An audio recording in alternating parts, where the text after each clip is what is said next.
बात करते हैं एक ऐसी इन्वेस्टमेंट स्ट्रेटजी की जिसको अगर आप यूज करते हैं तो आप ज्यादा से ज्यादा म्यूचुअल फंड में इन्वेस्ट करके रिटर्न बना सकते हैं। वह इन्वेस्टमेंट स्ट्रेटजी क्या है, चलिए उसको विस्तार से समझ लेते हैं।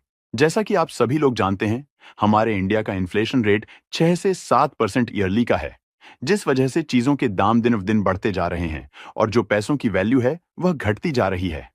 तो आप जो भी इन्वेस्टमेंट करते हैं उसमें अगर आप एडिशनल इन्वेस्टमेंट और ऐड कर दें, मतलब स्टेप अप एसआईपी 10% और ऐड कर दें, तो आप इन्फ्लेशन को बीट कर पाएंगे। मतलब अगर आप इस स्कीम में 1,000 रुपए मंथली इन्वेस्टमेंट करते हैं तो आपको पहले साल 1,000 रुपए, दूसरे साल 10% ऐड करके मतलब 1,100 रुपए, उसके अगले साल 10% और ऐड करके 1,210 रुपए की इन्वेस्टमेंट करनी होगी।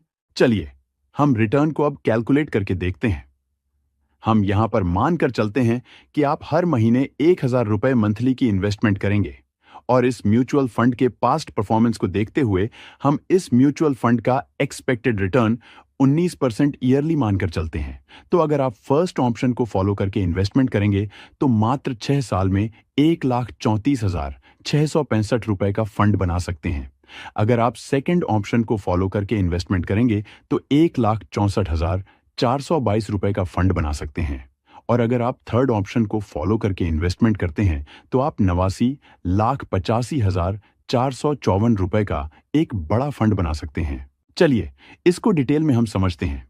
अगर आप अपनी इन्वेस्टमेंट में फर्स्ट ऑप्शन को फॉलो करते हैं, मतलब अगर आप एक नॉर्मल एसआईपी में 1,000 रुपए मंथली इन्वेस्ट करते हैं, तो 6 साल में जो आपकी टोटल इन्वेस्टमेंट होगी वह होगी 72,000 रुपए, जिस पर एक्सपेक्टेड 19% एनुअल रिटर्न के हिसाब से आपके टोटल फंड की वैल्यू 1,34,665 रुपए बन जाती है। लेकिन अगर आप सेकंड ऑप्शन के हिसाब से इन्वेस्टमेंट करते हैं, मतलब 1,000 रुपए प्लस 10% स्टेप अप एसआईपी करते हैं, तो 6 साल में जो आपकी टोटल इन्वेस्टमेंट होगी वह होगी 92,587 रुपए, जिस पर 19% एनुलाइज रिटर्न के हिसाब से आपके टोटल फंड की वैल्यू 1,64,422 रुपए बन जाती है। दोस्तों, जैसा कि हमने पहले आपको वीडियो में बताया कि मात्र आपको 6 साल इन्वेस्टमेंट करना है जिससे आप 89 लाख रुपए का एक बड़ा फंड बना सकते हैं, तो इसके लिए आपको तीसरे ऑप्शन को फॉलो करके इन्वेस्टमेंट करनी होगी।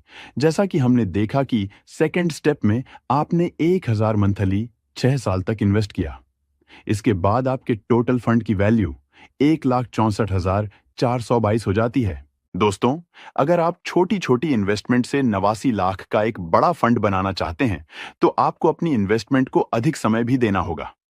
अब दोस्तों, ये जो 6 साल तक इन्वेस्टमेंट की जिसकी वैल्यू 1,64,422 रुपए हो जाती है, अगर इसको आप अगले 23 सालों तक इसी म्यूचुअल फंड में लमसम इन्वेस्टेड रखें और कोई भी अलग से इन्वेस्टमेंट ना करें, तो 23 साल बाद आपके टोटल फंड की वैल्यू 89,85,454 रुपए हो जाती है। अगर दोस्तों, यह जो 1,64,422 रुपए की इन्वेस्टमेंट आपने लमसम 25 सालों के लिए की, अगर उसको ना करते और 6 साल के बाद ही यह 1,64,422 रुपए की धनराशि निकाल लेते, तो शायद ही आप इसे कहीं अच्छी जगह लगा पाते और हो सकता है आप इसे खर्च ही कर देते। तो इसीलिए अगर आपको फ्यूचर में एक बड़े फंड की जरूरत पड़ने वाली है, जैसे बेटी की शादी करनी है, बच्चों की पढ़ाई के लिए एक बड़े फंड की जरूरत पड़ने वाली है, या आपको रिटायरमेंट की प्लानिंग करनी है, तो आप तीसरे वाले ऑप्शन को अपनाकर अपना इन्वेस्टमेंट कर सकते हैं, जिससे आप थोड़ा थोड़ा इन्वेस्टमेंट करके एक बड़ा फंड फ्यूचर के लिए बना सकते हैं। दोस्तों, ये केवल एक एजुकेशन पर्पस के लिए वीडियो है। जब भी आप किसी भी म्यूचुअल फंड में इन्वेस्ट करें, तब आप उस म्यूचुअल फंड के बारे में पूरा रिसर्च करें, क्योंकि म्यूचुअल फंड एक रिस्की इन्वेस्टमेंट है। दोस्तों, ये वीडियो आपको कैसा लगा, हमें कमेंट बॉक्स में कमेंट करके जरूर बताएं। आपको और किस प्रकार की वीडियो चाहिए वह भी हमें कमेंट करें। वीडियो देखने के लिए आपका बहुत बहुत धन्यवाद।